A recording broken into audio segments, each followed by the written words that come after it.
Bem, irmãos, nós estamos aqui para transmitir mais uma vez o estudo da EBD e nesta hora nós queremos levar até você que está nos assistindo nesse momento a palavra de Deus.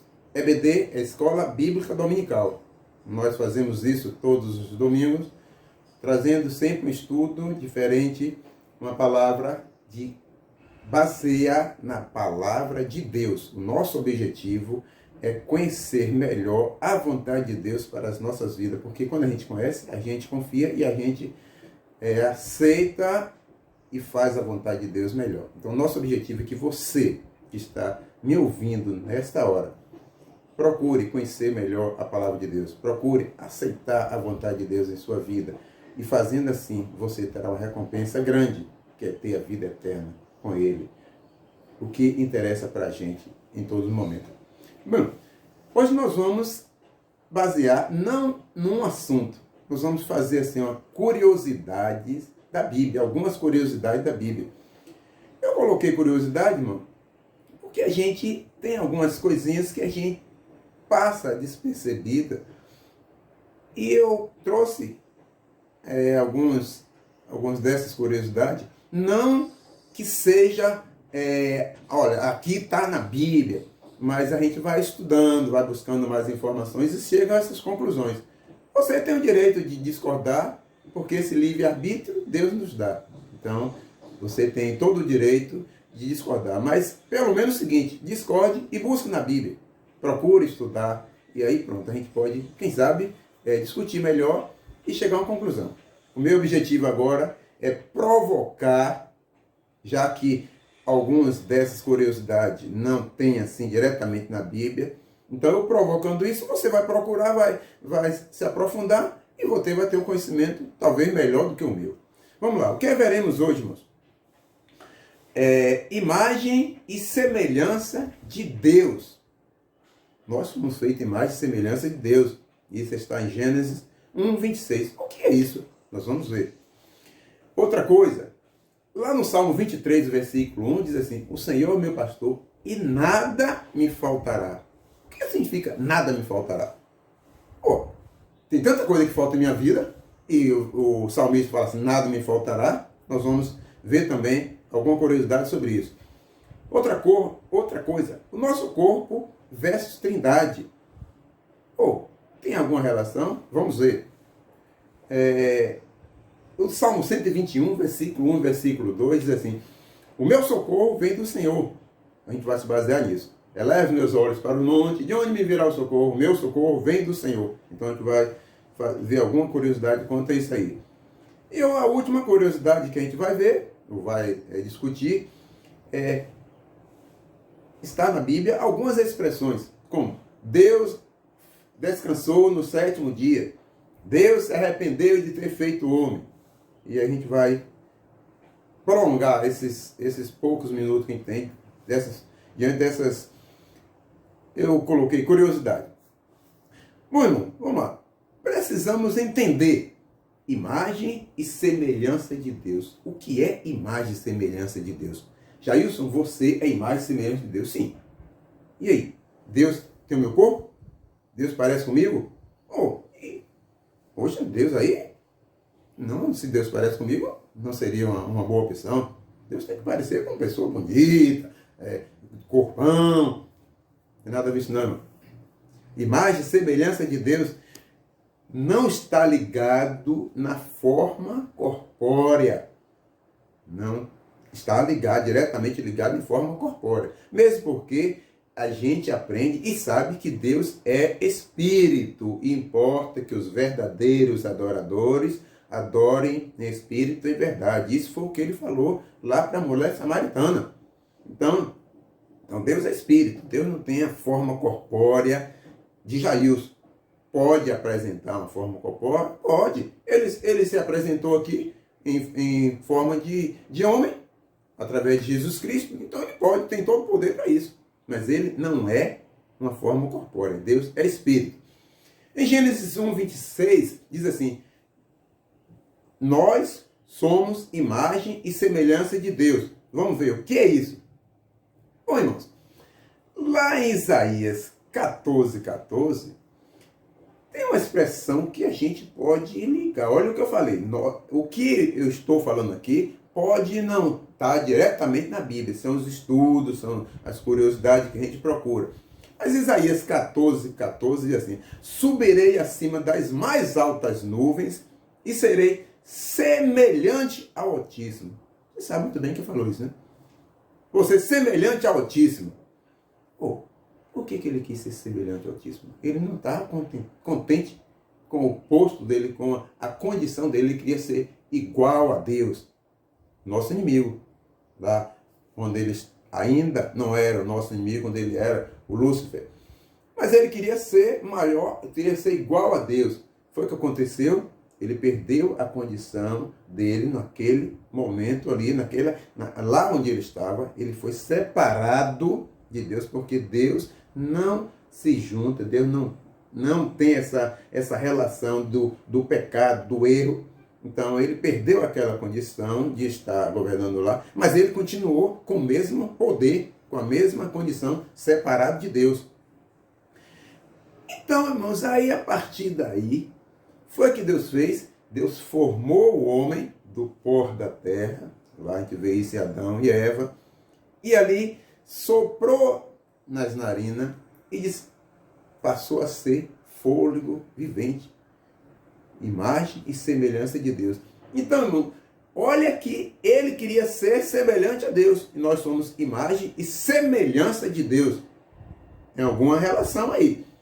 Então, como nós podemos concluir diante disso que nós temos vários atributos de Deus? Por exemplo, Deus é amor. Nós temos amor. Nós sentimos o amor. Deus tem compaixão. Nós temos compaixão. O raciocínio, nós temos raciocínio. Deus perdoa. Nós temos condições de ir ao nosso querido, ao nosso vizinho, aquelas pessoas que nos maltratam. A gente chega lá e fala assim: olha, como Jesus mora em mim, a minha obrigação é não levar em conta isso aí. O que você me fez, eu não vou vingar. Isso Deus faz conosco. Deus fez e faz conosco. Então, olha as semelhanças de Deus. Claro, infinitamente menor do que Deus. O meu amor não chega a ser igual a Deus de maneira nenhuma. Eu tenho amor, Deus tem, só que Deus tem infinitamente maior. Mas existem alguns atributos que só pertencem a Deus. Deus não dividiu conosco. Lá em 1 Coríntios 2:16 diz assim: nós temos a mente de Cristo. O que é a mente de Cristo? Nós pensamos. Nós podemos conhecer o que Deus quer de nós, porque Cristo veio aqui e nos ensinou, nos mostrou. E isso ele passou para a gente. Então, ele ensinou, Deus veio, através de Jesus, ensinar como nós deveríamos viver. Então, essa imagem e semelhança de Deus está relacionada com essas características de Deus, mas tem algumas que só Ele. A eternidade só pertence a Ele. A onisciência só pertence a Ele. A onipresença só pertence a Ele. A onipotência só pertence a Ele. Então, nós não temos essas qualidades, esses atributos de Deus, nós não temos. Mas nós temos muitos atributos que pertencem a Deus. Isso nos faz semelhante a Deus. Então, essa é a imagem e semelhança de Deus quando Ele quis falar.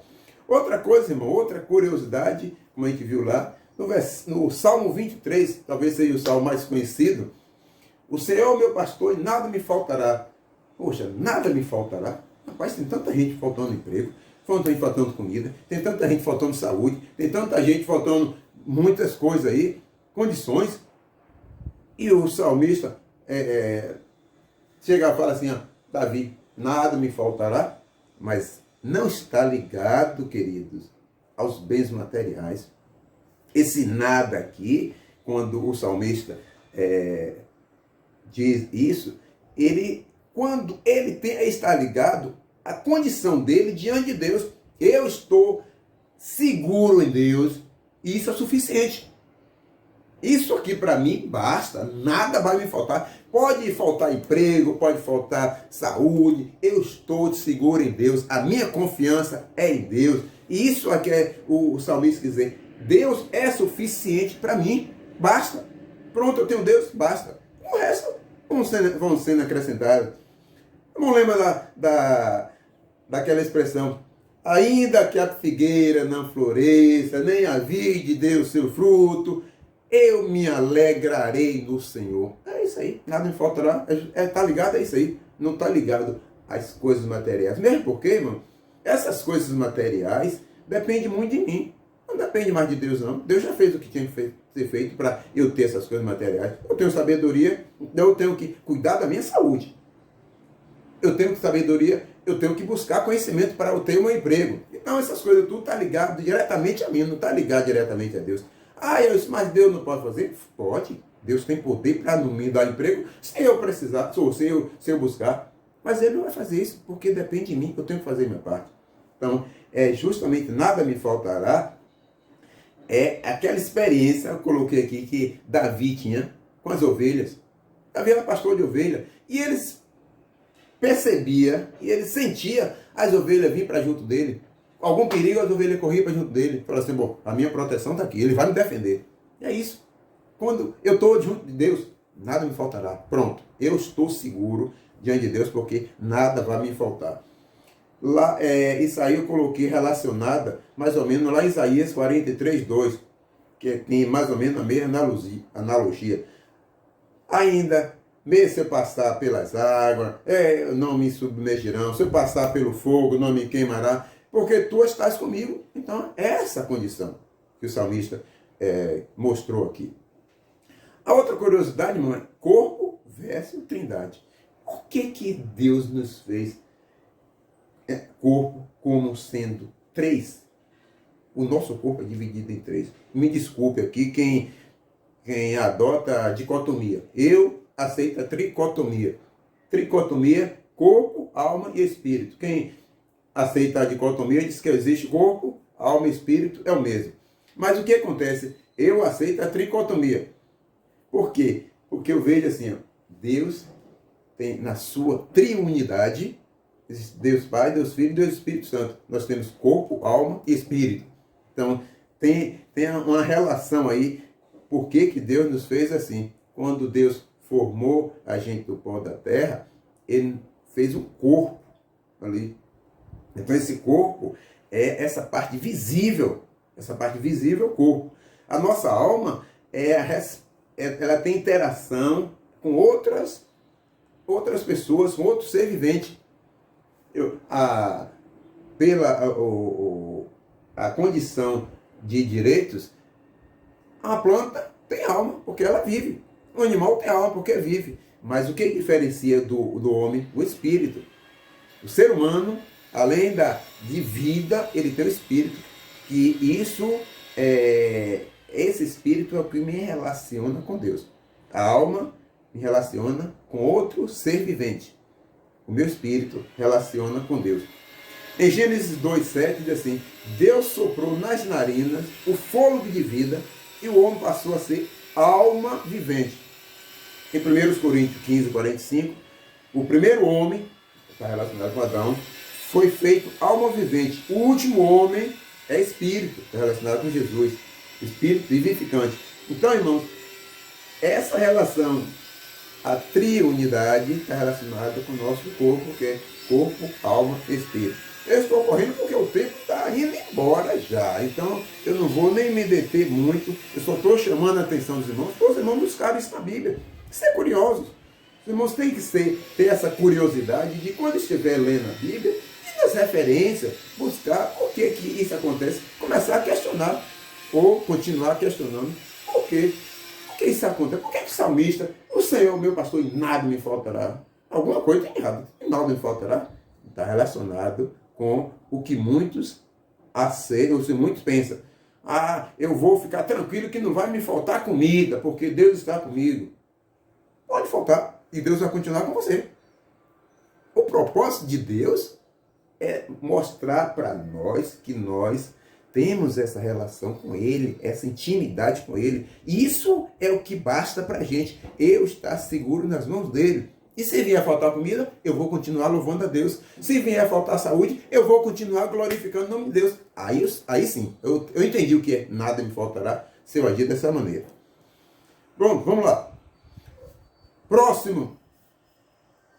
Lá no Salmo 121, diz assim: eleva os meus olhos para o monte. De onde me vem o socorro? Ou de onde me virá o socorro? O meu socorro vem do Senhor que fez os céus e a terra. Eu já vi algumas Bíblias que nem tem a interrogação. Mas o correto é: eleve meus olhos para o monte. De onde me virá o socorro? Um questionamento. De onde me virá o socorro? Por que o salmista colocou essa expressão lá no Salmo 121, versículo 1 e 2?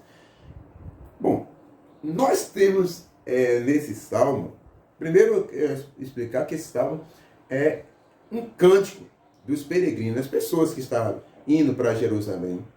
Geralmente ia para aquelas 3 festas, festa do tabernáculo, festa da Páscoa. Então eles iam cantando. E esse salmo é um cântico que os peregrinos cantavam. Por que ele chegou a essa conclusão? Por que o meu socorro veio do Senhor? Olha, na época que a gente está falando aqui, naquela época, outrora, esses homens, esses judeus, os fariseus, eles não tinham a tecnologia que temos hoje. Mas existiam as guerras. As guerras continuam. Mesmo anterior tinham e como tem hoje. Como era a sobrevivência das pessoas diante dessas guerras, diante das lutas? Tinha os sentinelas. Esses sentinelas, essas pessoas, ficavam em cima de um monte, onde pudesse ter uma visão ampla, que ali eles avisavam quem estava cá embaixo para se preparar, que o inimigo estaria vindo. Aí não vai muito distante não. Se os irmãos forem no Farol da Barra, aquele farol ali, se os irmãos forem em Humaitá, existe ali o farol. Então lá em vários pontos aqui, existia também lá em Pirajá, vários pontos que eram local onde as pessoas ficavam ali vigiando. Se vinha o navio, vinham os invasores, então eles atacavam através dali. Antigamente era no monte, ficavam no monte olhando, as pessoas ficavam lá no monte e avisavam que, olha, está vindo, os nossos inimigos já estão vindo, se prepare. Então aquelas pessoas todas estavam amparadas por quem? Pelos sentinelas, estavam lá no cume do monte. Se aquelas pessoas falhassem, o inimigo chegava e atacava de surpresa e matava todo mundo. Então, o socorro daquelas pessoas, estava ali nas pessoas que estavam lá no monte. Então eles ficavam sempre olhando para o monte para ver se qualquer mensagem, qualquer coisa, ele vinha ali se preparar para atacar. Então todo o socorro dele estava baseado ali no monte. Se eles falhassem, morria todo mundo. Então a vida dele estava dependendo de quem estava lá no monte, desse sentinela. O salmista chega e fala assim: eleva meus olhos para o monte. Vejo lá os sentinelas, as pessoas lá. O meu socorro vem deles? Não, meu socorro vem do Senhor que fez os céus e a terra. Então, essa expressão, quando o salmista coloca assim, eleve meus olhos para o monte, de onde me vem o socorro? Vem daquele monte? Não vem do monte, não. Meu socorro vem do Senhor que fez os céus e a terra. Então, essa é a condição para o Salmo 121, versículo 1 e 2. Esse salmista estava seguro que Deus é suficiente para ele. Olha, o nada me faltará, lá do Salmo 23. O Senhor, Ele vai me garantir a minha vida. A minha vitória vem de Deus, não vem desse sentinela, não vem do monte, vem de Deus. Eu já vi tantas pessoas falar assim: a gente leva os olhos para o monte porque vê Deus, então Deus aqui vem de lá. Não era isso, a expressão não era isso. Pode até fazer isso se Deus vai pela nossa inocência, que nós somos ainda faltando muito conhecimento, nós não vamos chegar ao conhecimento pleno de Deus, a não ser quando a gente chegar lá, mas pela nossa inocência, Deus não leva isso em consideração. Mas não tem nada a ver eu olhar para o monte e dizer assim: Deus está lá no monte. Aquela expressão do salmista é que o meu socorro vem do Senhor, não vem de quem está lá em cima no monte. Outra condição, irmão, aqui é um pouco polêmico. Deus criou todo o universo tal, e chegou no 7º dia, Deus descansou. Deus descansou? E Deus cansa? Eu não sabia que Deus cansava, não. Se Deus cansa, então para mim não é Deus. Quem cansa é o ser humano. Nós cansamos. Ah, rapaz, aí Deus se arrependeu de ter feito o homem. Poxa, Deus se arrependeu? Não. Deus não se arrepende. Como é o arrependimento? Se eu for explicar o arrependimento, eu chego para você e empresto R$10. Porque você me garantiu que vai me pagar, na próxima semana você me paga. Eu não tenho o conhecimento pleno para saber se realmente você vai me pagar ou não. Eu confio em você, eu emprestei o dinheiro. Porque eu confio, você é meu amigo, então eu emprestei. Chega no final de semana, você não me paga e nem procura mais. Poxa, me arrependi de ter emprestado esse dinheiro. Por que eu arrependi? Porque eu não sabia. Mas Deus sabe. Imagine só, se eu me estivesse no lugar de Deus, eu sabia muito bem que você não iria pagar. Ou seja, eu vou dar um exemplo. Deus não estava ali com Judas, andando com Judas direto? Deus sabia que Judas iria trair? Sabia, Deus é Deus. Então, mas Deus se arrependeu de ter convocado Judas? Não, Deus conhece. Deus conhece. Olha os atributos de Deus, a onisciência, a onipresença de Deus. Deus sabe o que aconteceu, o que está acontecendo e o que vai acontecer. Então, não existe arrependimento para Deus, porque Ele conhece tudo. Ele faz se Ele quiser. Ele nos ama e isso é suficiente para Ele. Então, quando a gente vê essa expressão, Deus se arrependeu, Deus descansou, é porque Moisés estava se colocando Deus como humano. E talvez ele não teria outra expressão ali para explicar para o povo, para explicar uma condição dessa. Talvez hoje ele colocaria assim, ó, e Deus santificou. Chegou no 7º dia, Deus santificou. Poderia ser colocado isso, mas Moisés, ele atribuiu a Deus o sentimento dele. Então, por isso que ele colocou essas expressões aqui. E se a gente vê, tem outras expressões aí que a gente não vai entender se a gente olhar o português nosso. Deus não vai cansar nunca, Deus não vai se arrepender nunca, porque Deus é Deus, Deus é conhecedor. Então, mas para o ser humano Moisés, Deus se arrependeu, Deus descansou, porque era o sentimento dele. O sentimento humano é que eu canso, eu trabalho. A gente usa até a expressão, cheguei morto de cansado. Rapaz, eu me cansei muito, não aguento mais. Mas para Deus não existe isso. Deus tem o que Deus faz, Ele faz perfeito e Ele vai continuar fazendo sempre. Em Isaías 40:28 diz que Deus não se cansa e nem se fadiga. E em Número 23:19 diz que Deus não é homem para que minta, e nem filho de homem para que se arrependa. Então, essas expressões aí de Moisés, ele estava colocando o sentimento dele como se fosse Deus, no lugar de Deus ali. Mas foi o sentimento de Moisés, não foi assim, Moisés achava, e Moisés via piamente, ele dizia, olha, Deus se arrepende sim. Ele não tinha outra expressão. Ele, na cabeça dele, Deus se arrependia. Na cabeça dele, porque as pessoas antigamente, irmão, tinham a ideia que tudo vem de Deus. O que vem, tudo de Deus. O mal, o bem, tudo vem de Deus. Então Moisés talvez ali estava com esse pensamento. Deus mandou matar todo mundo. Deus fez isso. Deus endureceu o coração de Faraó. Esse sentimento, as pessoas tinham que tudo vem de Deus. Mas Deus tem um propósito. Deus pode fazer? Pode. Mas muitas coisas sou eu que faço e atribuo a Deus. Então essas expressões de Moisés fica assim, questionável, mas hoje nós podemos entender por que Moisés usou certas expressões. Mas nós podemos entender da maneira correta de que Deus não é homem para se arrepender e nem filho do homem para mentir. Nós sim, nós nos arrependemos. Eu me arrependo porque eu não sabia que iria acontecer no futuro. Por exemplo, eu me arrependi dos meus pecados. Eu entreguei minha vida a Cristo. Hoje eu posso dizer, eu estou seguro nas mãos de Deus. Haja o que houver, minha vida pode ir para o hospital, eu posso ir para o hospital, posso estar lá, posso estar na sarjeta, posso perder tudo, mas eu sei que Deus é Deus de minha vida. E isso me basta. Aconteceu isso. Se acontece algo na sua vida, querido, Deus tem um propósito.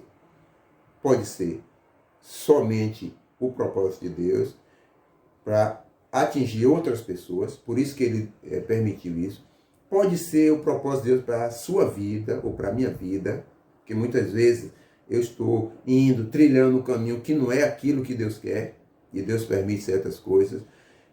Pode ser, eu costumo dizer assim, se for para salvar uma pessoa, Deus vai permitir que você passe 30, 40 dias no hospital. Só para salvar uma pessoa, Deus permite. Sabe por quê? Porque a alma vale mais do que o mundo todo. De repente, o seu filho, o seu pai, a sua mãe, o seu cônjuge, só vai aceitar Jesus se você estiver nessa condição. E o que Deus vai permitir, então? Aquela vida de Jó ali, Deus permitiu aquilo tudo, foi para provar que Ele é Deus. Deus não precisa provar que Ele é Deus, mano. Foi para que hoje eu tivesse garantia, eu tivesse essa confiança de me entregar a Deus. Hoje sim, hoje eu tenho experiência com Deus, mas quando eu não tinha experiência com Deus, a vida de Jó me engrandecia. A vida de Jó era um exemplo a mim. Mas por que Jó passou pelo aquilo tudo, louvando a Deus? Por que eu não posso passar? Então eu ia através da vida de Jó, através da vida de Paulo. Então, muitas vezes, essas coisas, essas anuências que existem na palavra de Deus, nós precisamos buscar melhor. E quando a gente faz isso, nós temos o conhecimento, quem conhece, confia. Nós vamos confiar em Deus.